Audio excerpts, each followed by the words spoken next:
Hey everyone, I was just reading theory of diffusionism. So अभी मैं बस 1 minute में बता दूंगा कि डिफ्यूजनिज्म मतलब होता क्या है।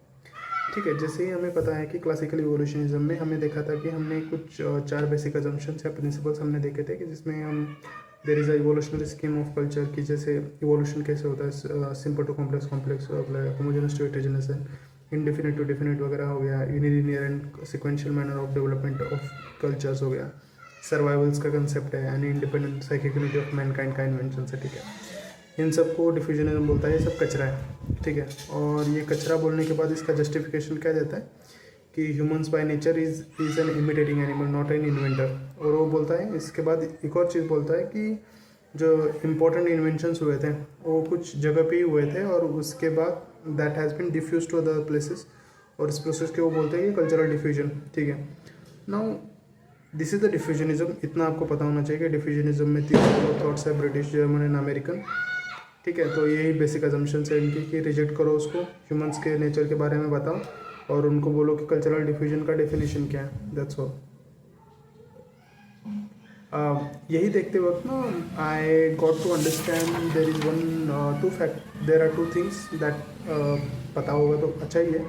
Factors and characteristics. ठीक है, फैक्टर्स मतलब अभी कल्चरल डिफ्यूजन हो रहा है, मतलब क्या हो रहा है कि कल्चरल जो ट्रेड जो यहाँ पे बन रहे हैं वो डिफ्यूज़ हो रहा है, वो माइग्रेट कर रहा है into the new places. whenever this migration happens, there are certain factors which are impacting this particular diffusion. ठीक है, तो फैक्टर फर्स्ट कौन सा हुआ कि आपका रिलेशन एंड कम्युनिकेशन कैसा। अगर आपका रिलेशन अच्छा है, कम्युनिकेशन आपके ways and means of communication आपके बीच में इस्टेब्लिश हुआ है, तो then there is a good possibility that cultural diffusion takes place with the easy way. ठीक है, देन उसके बाद आता है कि need and use of need and desire of a new trade. आपको अगर नीड है, डिज़ायर है उस ट्रेड के बारे में, तो आप easily it will be easily it will diffuse. अभी आता है नेक्स्ट आपका नीड एंड डिज़ायर तो हो गया, देन आपके बाद आए उसके बाद आएगा आपकी कंपटीशन। कंपटीशन में तो ओल्ड ट्रेड, मान लो कंपटीशन बहुत ज़्यादा है ओल्ड ट्रेड से, तो डिफ्यूजन नहीं होगा ऑब्वियसली।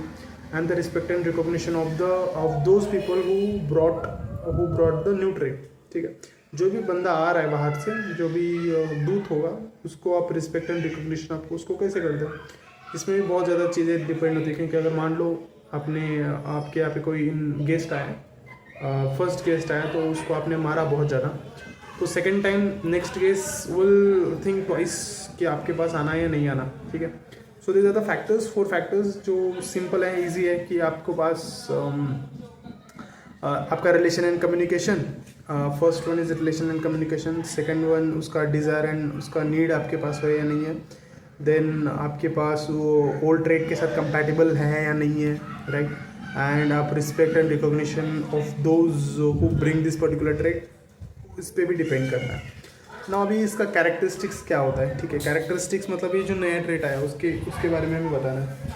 उसका कैरेक्टरिस्टिक्स सिंपल है कि वो जो इन्वेंशन आया या फिर वो ट्रेड आ रहा है उसका कुछ सोशियो इकोनॉमिक बेनिफिट्स होगा, इसलिए वो तो आ रहा है, इसलिए हम उसको एक्सेप्ट कर रहे हैं, मतलब एक नया कल्चर उसको एक्सेप्ट कर रहा है। देन हमें ये पता है कि कल्चरल ट्रेड्स ऑलवेज चेंजेस, मतलब वो मॉडिफाई हो सकता है।